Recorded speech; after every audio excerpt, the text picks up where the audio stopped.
So Allison asked me to talk about something that I actually don't usually talk about, which is funny. She asked me about to talk about creating experience around products. I think it's funny for a couple reasons, mostly because you all are, of course, largely going to work in tech. Some of you will do bricks and mortar retail like I do, but most of you will have to create experience around product in different ways. And so I am fascinated to hear how, at the end of this, you think this might relate to what your worlds will be. The second reason it's kind of interesting to me is creating experience, programming around product is really part and parcel to what we do. And it's probably what I am least articulate talking about because it's so reflexive to me and probably most reflective to my personality and how we've created this company. So I'm going to do my best, but it's like trying to talk about one of your own appendages or something for me. Okay, and I see this is flashing, but you're going to solve all of our problems. I can feel it. So just while he's doing that, okay, so for those that aren't familiar with Wigle, we started Wigle Whiskey we started working on it in 2010. I graduated from Tepper in 2010 with an MBA from here.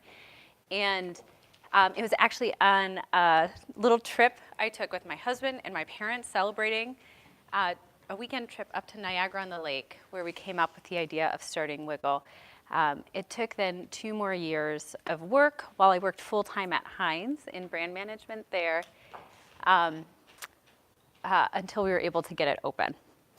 But we'll talk about all of that in a minute. So this is a blurry graph because I've reproduced it so many times. I think it's pretty useful. So this shows the number of distilleries here on the y-axis in America, historically, starting at the year 1880 almost through present day. It ends at 2008. What do you think this precipitous decline is? Prohibition, exactly. So you can see we all have been living in the most boring whiskey landscape in the history of America. It's been a pretty terrible epic for spirits in this country. And we really have not come close to recovering to the bounty Americans enjoyed pre-Prohibition. So when we started Wigle, we really wanted to talk to a pretty specific audience. We called these people our taste pioneers. I pulled a photo from one of our first creative briefs that we developed in 2010. This poor gal has no clue she's on our PowerPoint. But this is how we described our target consumer at the time. And this is actually still how we describe our target consumer. We've built an audience that's pretty faithful to that target over the past 7 years. So this is what our people look like. They're fairly young. They're evenly split between men and women. That makes us very different than the typical whiskey company. The typical whiskey company, especially when we started working on this in 2010, was pretty much exclusively talking to this guy.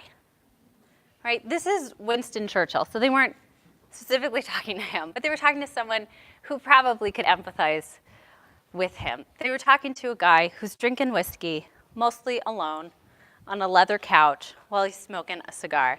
When I walked down the whiskey aisle in 2010, I didn't see any bottles that were really speaking to me or my interest in the category, and that felt pretty stupid. That felt like whiskey companies were leaving a lot of opportunity on the table. We identified at the time a couple of barriers that were pretty significant to reaching this taste pioneer, our target consumer. The first was this historic category marketing. I'll talk more about that and how we got over that. And the second was the regulatory and distributed market landscape that we were entering. Both of these were quite outmoded as a result of Prohibition and the long tail of Prohibition that followed. So our first step to get over the historic category marketing was to develop programs that would really strip away expectations of what whiskey was and who drinks whiskey. The most dangerous consumer to us is the guy that walks in and has been drinking whiskey for 40 to 50 years. So there's a lot of expectations on us to be a certain way. There's a lot of expectations on him to know things about whiskey, whether he does or not. His wife, his friends, everyone expects him to know these things. We wanted to strip all of that away and make it very accessible to learn, because spirits were really a black box for most consumers. So we launched, when we started, a pretty aggressive campaign around educational interactive programs. So we run, on an average week, 21 programs across our locations each week. And these vary pretty widely in terms of their content, but the goal is to get people in who might not otherwise think spirits are relevant to them and give them a fun, interactive way to engage with our products. We've found that programs and events are actually our highest ROI and biggest brand builders in terms of developing brand equity with our consumers. So much so that our sales and marketing team is almost entirely devoted to programs. We approach programming in a few different ways through history, product, and placemaking. So I'm going to start with history. This is really where we started in terms of programming. So it turns out American whiskey was born in Pittsburgh. Have any of you been to one of my other talks here? No, I could have done the whole shebang. Well, I'll do it in real short. So if you were drinking whiskey in America pre-Prohibition, you're most likely drinking Monongahela rye.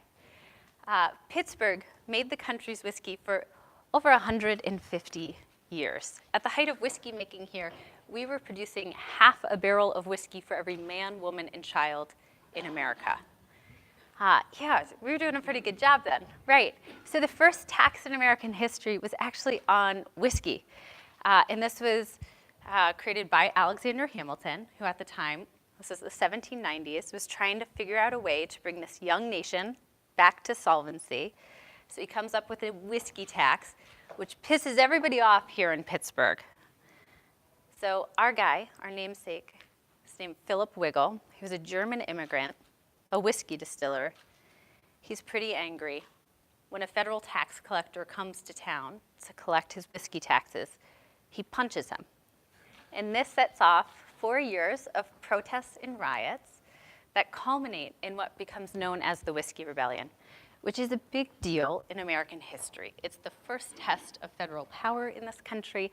It's also the one and only time that a sitting president, George Washington, leads an army of troops against his own people. He marches about 13,000 troops into western Pennsylvania and arrests just about every man in town, 200 men.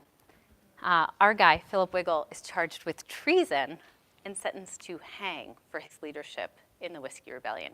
Washington lets him go because he doesn't want to create a martyr figure in this young country. Shortly thereafter, Washington retires to Mount Vernon and becomes a whiskey distiller himself.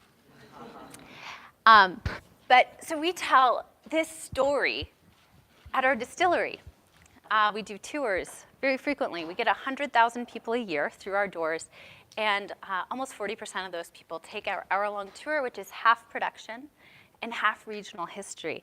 And in this way, we believe that we're building a regional identity alongside our brand, and that makes a really powerful brand because our consumers then become part of bringing this heritage and this story back. And their purchase supports that storytelling and that regional identity building. So this has been a really interesting way for us to grow. We started a cider house just about 1.5 years ago, and this has a slightly different target for us. It's young families are our core target here, so adults in their 35 to 50-year-olds who often have families. And so we actually developed tours that are similar to our distillery tours, except that we also have family tours where kids can come and learn while their parents drink.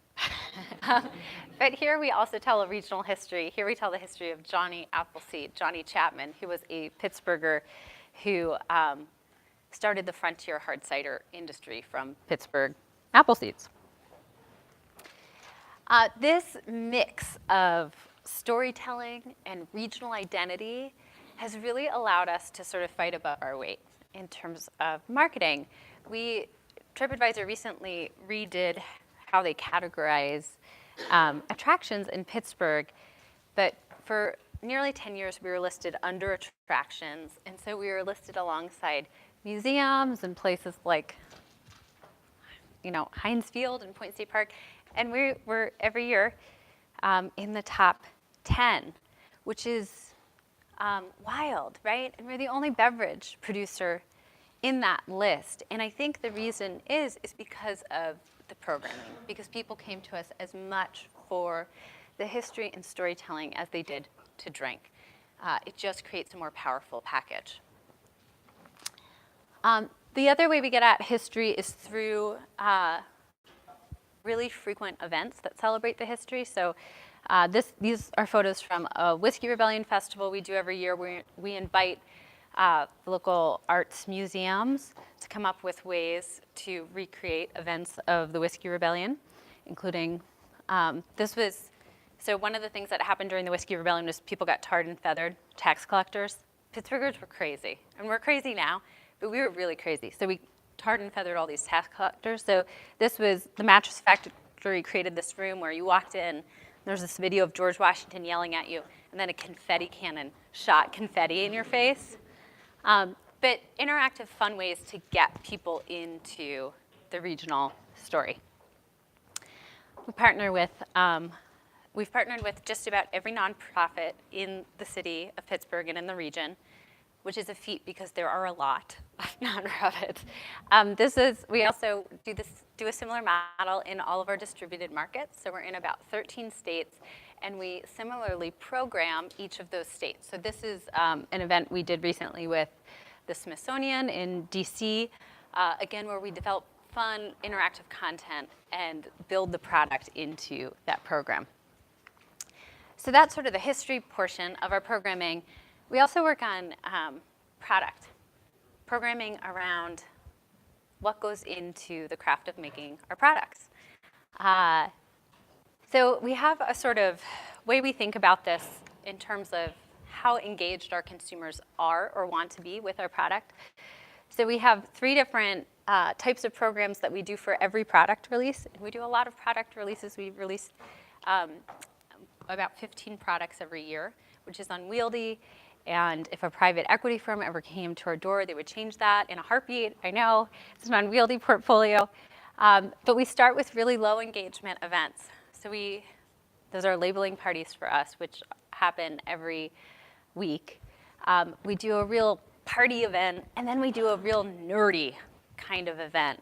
And in that way, we try to segment our audience and get at everyone's needs, wherever they are in their learning or want to learn, we can sort of get to them. So the first one of those, our labeling parties, happen every Sunday and Tuesday. We invite people to come. We give them free cocktails if they put labels on bottles. This is why all of our labels are crooked. These are very popular events. We've been doing these for 8 years, and we have between 40 and 50 people every week. There is this, it would be cheaper for us to get a labeling machine. That's what we do at Threadbare. But at this point, there's such a love for these.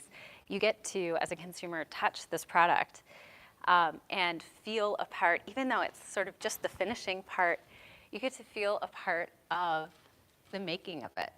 And we have, overheard people in retail stores where we're distributed say, they see our bottles and they say, I labeled that. And they probably didn't label that bottle, but they labeled one of those series of bottles, and it's a source of pride and a connection to the brand, which is very important to people, we've learned. We also do, this is an example of the other end of that spectrum, which are programs for very highly engaged and curious consumers. So we do small programs that we charge more money for, or where we get experts in for, where we really dive deep into a product. So this was a program around a rum we produced called Dunder Rum, which is to make a Dunder Rum. Is anyone into rum here? No one cares about rum. That's really representative of the market. If you're thinking about doing a distillery, don't do a rum distillery. You're kind of into rum. A little bit. Okay, so a Dunder Rum is you create essentially a compost pile of bacteria. So we started with cheese bacteria. Create a big, almost compost pit in Jamaica, where this is popular. They're outdoors, they're big vats. And you continue to add old stillage to create this really juicy, wonderful pit of goodness, which you then introduce into your fermentations. And you get these really incredible esters and organic acids as a result during the fermentation process.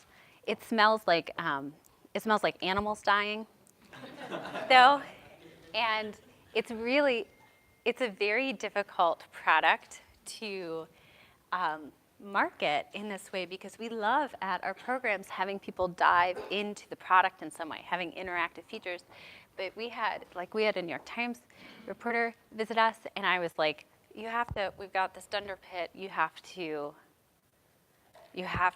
come check it out while you're here. And my husband was like, no, don't do that. I was like, no, he's a professional, he's got to do this. And so we lifted up the vat, and he put his nose in, and then he started retching. So we didn't think we could do this with consumers, right? So we had to figure out some way to get people into the process and understanding without making them vomit. So in this, we went to Hidden Harbor, which probably some of you go to. It's a great bar, and we worked with their team there, and we did a history of rums, and we sampled dozens of rums with this crowd of people who love rum very much. That guy drove in from Philadelphia for it. He loves rum. You like rum. He loves rum. So this is obviously a very high-touch program, and definitely the other end of the spectrum from the labeling parties, which is what the majority of our audience wants to do, put labels on bottles, right? The final way we think about programming after history and product is placemaking. So we have a number of locations now. We have our distillery, which is in the Strip District. We have our barrel house and whiskey garden. This is where we actually age a good portion of our whiskeys. We have a downtown location in the Omni William Penn Hotel, a location at Ross Park Mall in the North Hills, and we'll open a spot in the airport this spring.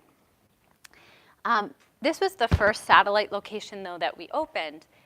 And the challenge with this site is that it is in a neighborhood that you have no reason to go to ever. It's in a neighborhood called Spring Garden, and it's a lovely neighborhood. We think of it as our home. I work in Spring Garden. This is where my office sits, so this is really where I live most of my time. But if you ask most Pittsburghers where Spring Garden is, very few of them would be able to point it out on a map. So we had to figure out ways to get people from our distillery in the Strip over into this neighborhood of Spring Garden, which, if they do know about it, they might even be a little bit tentative or scared even to go to. And they shouldn't be. So what we did was we created an annual tradition called the Barrel Roll, where we have maker organizations create floats, and we do a parade, a 200-person parade from our distillery in the Strip District, where everyone is comfortable going. And we walk all together with a marching band, just over a mile across a bridge to the Barrel House. And we've been doing that for so long now that, it's become an expectation of our guests, but it was also just a way to introduce this new neighborhood to our consumers. And now a lot of our guests feel proud that they've been a part of this neighborhood from the start, and many have made it their home even. We had a similar challenge with, this is the outdoor of our cider house building. And you can see, what do you think the big challenge is here? Yeah, we have all these terrible steps out front. And when we bought the building, the plan was not to have people enter through there, but it's a building that was built during the Civil War. It's quite old, and there are a lot of issues with it. And well, that's how it ended up. So now we have to figure out how to make this challenge a part of the experience. So what we did was, because inside, right, it's great. We just have to get you up those stairs. This is amazing once you're up those stairs. So what we did was create a program called Spring Garden Stair Steppin'. We worked with an artist locally who's been doing a chronicle of all the public stairways in the city. And we worked with her to develop this recurring program where on Sundays we take people around and we climb stairs together, and then they come back to the cider house for a little tour and they eat there. And it's one of our most popular programs ever. And in that way, we've tried to incorporate these amazing hills that are all around us and these stairs, which we are stuck with, into a celebration of it. Okay, so we've talked a little bit about how we've looked at and try to break through that historic category marketing through programming. So those programs that we talked with, they're pretty broad in approach, right? We're not talking to that Winston Churchill guy anymore. Maybe our bigger issue, though, when we started was the regulatory landscape that we were living in. So we had pretty much, we were entering into this market where it was incredibly consolidated. So both from a manufacturer perspective and a distributor perspective, there was not a lot of places for a small entity like us to move. There were really 2 national distributors that owned about 80% of the market, and there were 5 manufacturers that owned the majority of the market. So one of the most consolidated industries in the country. Oh God, I forgot that's a nightmare. There we go. All right. So, in a traditional liquor company, and distilleries that opened before we did in this sort of craft resurgence really followed this traditional model where they would focus on a pretty tight portfolio, just a couple of products, and try to distribute as widely as possible. And this shows America, but of course this would hold globally. Try to distribute as widely as possible, right? We looked at that model and said, we're never going to win that game. Diageo is always going to beat us at this. Beam Suntory is always going to beat us at this. They're always going to have a bigger sales force. They're always going to have more efficiency than we do in pretty much every respect. So we saw this and we said, instead of playing this game, let's change the game. So what we decided that we really wanted was to create this super regional company that really focused on innovation to bring people back and back to us over and over again. The problem was, at the time that we were starting into this, it was illegal. That kind of model was not possible in Pennsylvania. You were not able to produce and sample and sell as a distillery in Pennsylvania, nor in pretty much any American state. There were about 2 other states where that was a possibility. So we didn't let that stop us. We leased our space in the Strip District. We had a still built in Germany. It took 2 years to build that still. We spent the same 2 years building out the space. All the while, we were lobbying the state legislature to change this law, to allow us to do this model, right? We finally convinced them to come to Pittsburgh. They took a tour of the distillery, and we had done everything except literally turn the lights on. And I think the legislative committee, I think they just felt so bad for us that we took them out to dinner, and then the next day they passed the legislation. And we were able to open then after a public comment period. So we opened up. It's so empty in there in this photo. It's not empty anymore.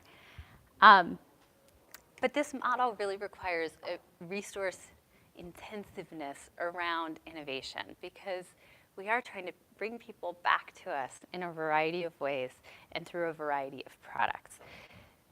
So we think about innovation in a few different ways. We think about it in terms of continuous improvement. That's Euro from Euro Dreams of Sushi. He doesn't work at Wigle. That would be a real demotion for him. But Fast Cycle, which are products that are developed through partnerships. And then Slow Cycle, which are really through consumer research and require a lot of time and investment and maybe new equipment, other capital expenditures to make work. But what I want to focus on are really our Fast Cycle products. So we do a lot of this. This is something we're known for, certainly in the industry. We produce far.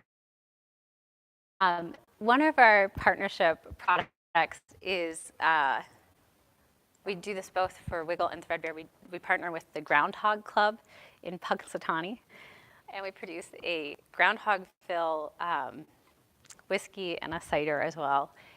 And this is a nice, I think this product is a nice combination of quirky regional identity. It doesn't get weirder than Groundhog Day in Punxsutawney. It's a beautiful, quirky Pennsylvania tradition. And we work with a local maple producer. We barrel this whiskey in Pennsylvania maple barrels, and it has become just one of our most beloved annual releases. We bring Groundhog Phil. He comes to town. We put him up at the Omni, and then he goes into all of our sites and visits with guests. You look skeptical. You're going to be there next year. You're going to feel it. I'm going to get you there. This is Phil. This is just a planning meeting, but that's Phil there at the Barrel House. Another partnership-driven product is this pickle spirit, Oud de Pickle, which we did in collaboration with the Pittsburgh Downtown Partnership. They do a festival called Picklesburg each year. Did anyone go to Picklesburg last year? You did? Mm-hmm. Oh my God. It's going to happen again this year. You can count on it. Did you go? You did! You scowled at Groundhog Phil, but Picklesburg makes the cut. It's just a big story about that. It's like one of the biggest, it was in the U.S. News, I believe. Yeah. One of the biggest events like countrywide. It's a big event. It's a big event. And again, I think just like the Groundhog Phil, it captures this very specific regional identity that people can really latch onto and get excited about. We were very skeptical about this product when we first started working on it, and it just won a National Innovation Award. It was a very successful product for us. So this is essentially an aquavit, and we use botanicals that are familiar in pickling to flavor the aquavit. But again, a partnership-driven product that really we would not have come up with on our own without this event and entity that was really pushing for this kind of product. So some just takeaways from how we operate and think about programs and partnerships. We really think about programs as partnerships as the most efficient way for a small business like ourselves without a big marketing budget to market in a bigger way and to reach a larger audience, a broader audience, and to really build brand equity with those people at a pretty deep level. So I would love to answer any questions that you have. If you, yeah. Are there any brands you look to for inspiration for that kind of model, or is that just kind of the way that you approach communicating? Yeah, so the beauty here that the question was, what brands did you look at for inspiration? I think there are companies that we definitely were inspired by when we started. So a couple of those might be Zingerman's in Ann Arbor. They've created, is anyone from Michigan? I went to U of M. Okay, so they're a pretty interesting company. They've created a family of businesses with a variety of different, in a variety of different sectors, but with, I think, a very community-first partnership programming kind of model. McMinimans in the West Coast, anyone from Portland or Seattle? Where are you guys all from? Like, no? All right. New Jersey. No, there's no model for us. I'm just kidding. I'm just kidding. Sure. There's a lot of great Jersey companies. So those are both companies that I think came at it from a similar perspective in some ways. And then a lot of it, the beauty of starting your own company, how many of you are planning to start your own company? Okay. I mean, the beauty of it is you get to create it in your own fashion, right? It gets to be whatever you want it to be. And for me, you know, I came from a background of community development, and so this is just a natural way of thinking about the world. And I think what's really fascinating when you live in an industry like I do, where you're surrounded by other small businesses, you see how the ownership really flows through, the ownership's philosophy and just the way they understand the world flows through the business model. And that's usually not strategic. It's just a reflection of the values that that person brings to the table. Yeah. Yeah. So, I guess following on from that, how do you kind of convince investors that it's worth putting money and time into these events which don't look like on paper they're profitable, but are kind of building that tangible brand and paying off the long run and just making it happen? Yeah. So the question is, how do you convince investors that what you're doing isn't stupid? I don't believe in building businesses for investors. I think that's the wrong way to approach things. We build our business with a very long-term perspective. We often say that if the distillery fails, we'll have everything we need to start a small liberal arts college.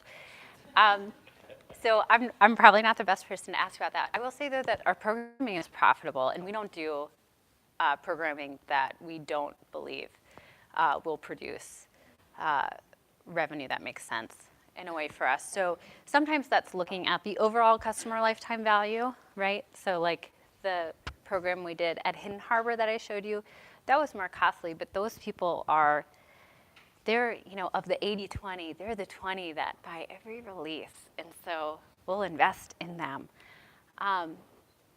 The programs, the party kind of programs that I didn't really go into, but like that whiskey rebellion party, that needs to be profitable, right? Because we're capturing 3,000 people come to that. And the customer lifetime value, the average over the whole, is far different than it is for that group where the guy drove from Philadelphia to learn about our compost pit, right? Yeah. You seem very passionate about whiskey. For those of us working with a product that we're not very passionate about, say we're working with spoons, how do you find someone, or how do you find internally the sort of passion that someone might, like a spoon collector would have for that product, and to really build a brand around that? What's the passionate person doing for your business? What are you needing them for? Well, you seem like you're very passionate about the product, so you're very good at knowing what you would want to see in terms of connection with the brand. Yeah. But for instance, if we're working with spoons, I might not be passionate about spoons, but I'm trying to sell these spoons to someone. How do I find either a person like a brand manager or do the brand manager myself in a way God. Easy question. Well, how far are you into this business? So I'm not actually dealing with spoons. This is just something I thought of. Like buying product and selling it soon, but like I mean, it's not a cool thing that I'm super passionate about. I'm passionate about the business, but the product itself is rather boring. Okay, I don't think that matters. I think usually there's more money in boring stuff, frankly. I think that if you have to find some piece, whether it's the product or not, you have to find some piece that you're passionate about. When we started Wigle, I was very passionate about the products, high quality products, and the sourcing of those, and the taste, and you know, I was the product developer for all the products. I was in it. My kitchen at home, you know, was full of 76 different botanicals that we were constantly working with in various iterations. I was cooking with them. I was just trying to immerse myself in everything. And then I'd go to work and do the same thing. I don't do any of the product development anymore. What makes me really passionate now is we have a team of 100 people, and I am so passionate about the managers and directors that we've grown over the past 2 years. I've developed a math camp, and which doesn't sound exciting, but I swear it's really exciting. And you know, managers trainings over the past 2 years that I think are really high class and have produced a team that is data-driven and smart and capable of making very independent decisions. And that is what I'm passionate about now. But I know that our product developer, Michael Folia, who made the pickle and the you know, and the other 35 products he's made in the past 2 years, is super passionate about the products. So I think your passion, you know, life is long in a lot of ways, right? And your passions will change over time. And what gives you great joy and motivates you to get out of bed when you start the business might be different over time, but you have to be passionate about something. And it sounds like you're passionate about the business end of things, which might be enough. But it will be all consuming, right? So you gotta be into something. It'll be all consuming. What do you see next for Wigle and for yourself? Is this something that is a lifetime endeavor, or something that you see exiting at some point and pursuing something new? And then how does that impact the way that you manage day to day as you're growing a company? Yeah. All right. My question is, what's your exit plan? Yeah. I used to say my exit plan is a heart attack. I don't know, or a stroke. This is a very long-term business for us. I mean, the way we approach it, it would be insane for it to be anything but that. And that's part of that is the whiskey business and the way we've constructed it. We have, you know, the whiskey business is strange in that 92% of what we produce in a year, we barrel and we don't touch for years, at least 5 years at this point. So there's nothing short term. It's still, of course, there's a lot of assets you could sell, but that's just not how we've looked at it and not how we've structured the business. We, I think, can see a lot of growth in other related ventures that would support. So for instance, when we opened the cider house, part of the reason we opened Threadbare and started producing cider was, you know, we work with distributors, wine and spirits distributors in 13 states, and our cider is licensed as a wine. So what we had to work for years to build over the course of Wigle, we had immediate efficiencies with Threadbare. Now we have distribution in 13 states for Threadbare, and we can put everything on the same truck and same sales force and all of that. So I see continued growth in that way where we find like-minded business structures that can sort of support each other. Kind of in a similar vein, it seems like you've talked about the regional identity, but it's pretty specific to Pittsburgh. Yeah. Like your programming and partnerships. Have you thought about trying to be more just like general mid-Atlantic, or is it really just you're so rooted in Pittsburgh and it's kind of working for you? Yeah, so the question is, do you think about programming and partnerships outside of Pittsburgh? Absolutely, and we do. I didn't focus on those, but we certainly do a lot of programming in our key markets, which include DC and Baltimore and New York. And we have raised all the funds for that, and we have about 200 stakeholders on board for that, including distilleries, cultural institutions, and bars, restaurants. So yeah, absolutely. Yeah. Just a general question, what was your interest in moving into the cider business? From whiskey and then getting into cider, like what made you want to get into, just you saw an opportunity there, or? Yeah. So we produced an apple whiskey every year called Walkabout. And so we started working with apples, and then we started really working with apples. We started fermenting apples, and then we ended up one day, we started counting, and we had something like 23 barrels of brandy. And when I say we, this is now my husband. He's gone off the deep end with apples by this point. And I walked into the barrel house one day and essentially said, "What the fuck are you doing?" We have a lot of brandy, and no one drinks brandy. You drink rum, no one drinks brandy. Okay, so, and he and one of our other production guys at the time just were very excited about these ferments, and so every batch had a different yeast or a different particular apple, and so that what starts at there ends up in our house always. And so we were just drinking all these different apple ferments and really diving deep. And all of a sudden cider was not a category that we were consumers of. All the things maybe you hear people who don't drink cider don't like about cider, the things we said. It's too sweet, it's not complex, all that stuff. And then we started doing sort of a global survey of ciders because we were tasting really interesting things out of the ferments we were developing for brandies at the time. And so we started collecting German ciders and French ciders and Spanish ciders, and then we had a project team all of a sudden internally looking at ciders, meeting at our house every month, and we just got so deep that finally when we found we were looking for a barrel house for more whiskey storage. And so we found a second barrel house, and attached to that building, there was that brick building that I showed you.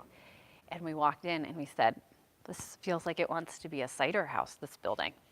It didn't want to be a cider house, but we forced a cider house into it. And so at that point, we had prototypes, and we had a building, and that's when we get dangerous. So. I am a fan of Calvados, by the way. So Oh, there you go. if you got any extra out We have there, so much. yeah, okay, well, We have so much. Yeah, we will have, the good news is we'll have like 20-year brandy for you. Yeah. I was just curious, I've seen the craft beer thing, that's around, you go to these places that have like 50 different, there's usually a section of cider because people with gluten-free or celiac disease, people don't, Yeah. So I thought that's interesting. Yeah. Yeah. Development with cider, I thought, fairly recent, I think. Yeah, absolutely. So anyway, I was just curious, how you came around to cider. Anyone else have a business that they're thinking of? They want to share now? Is it less scary now? Well, I do sort of. Yeah. And I guess that's the reason that I was interested in coming, because I'm a bit of a foodie, I experiment with a lot of different things. I was thinking of a barbecue sauce, which to go to the store, there's no lack of barbecue sauces. Yeah. So, make it something special, you need a story around it, or something that make it, stand out. So that's what I was Right. kind of, that's the reason why I came here, I was thinking about how to attach a story to something. Yeah, barbecues. So It's I challenging. have a great uncle who's a very interesting character in West Virginia, and there's a lot of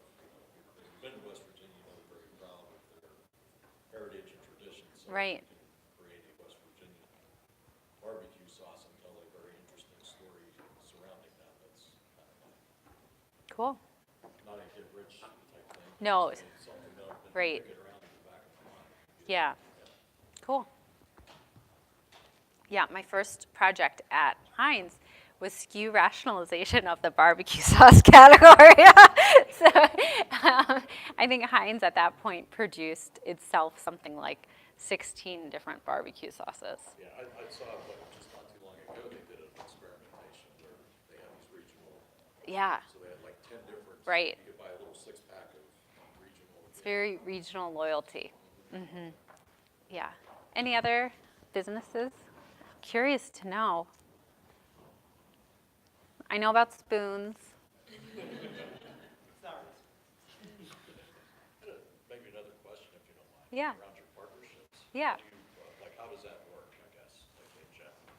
Um, Your partners, yeah. for them, and how do you share the wealth of your.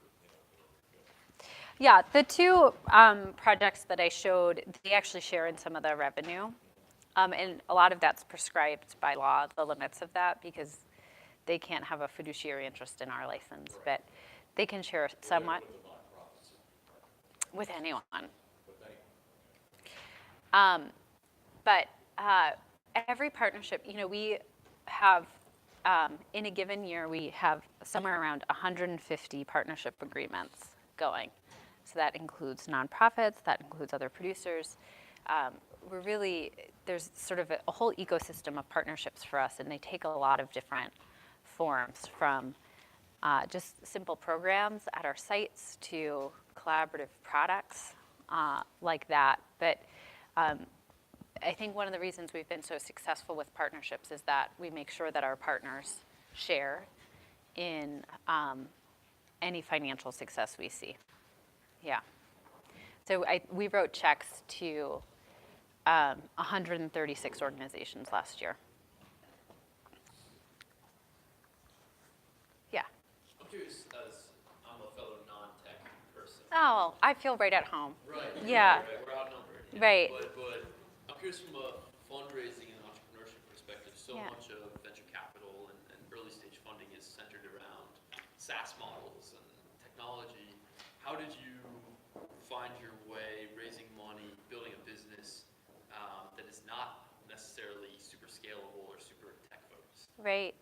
Yeah, so venture capital is not interested in us. Or if they are, they're interested for all the wrong reasons that they don't even understand how wrong they are. And we've seen that in the spirits landscape. We're definitely in M&A territory. We've been in that for the past 2 to 3 years. And I love meeting with venture capitalists or private equity firms because they're like great ears on the ground because they meet with hundreds of people every year, just like you. So they're great sources of information. In spite of that, it's very rare that they actually understand, I think, a business like this because it doesn't meet the criteria that they're looking for in large part. So there's, I think, a lot of dumb money in our kind of space, especially when you have something sexy like this that feels like it could be a fun thing to tell your buddies that you have an ownership stake in. I think that's when it gets really dangerous. So I think the advantage for us is that we have a ton of assets, right, in a business like this. That there's risks and detriment to that too, but having a lot of hard assets makes you very bankable, right? It's hard to argue with $10 million in barrels in a warehouse, right? That's very bankable, more so than a lot of tech firms might be.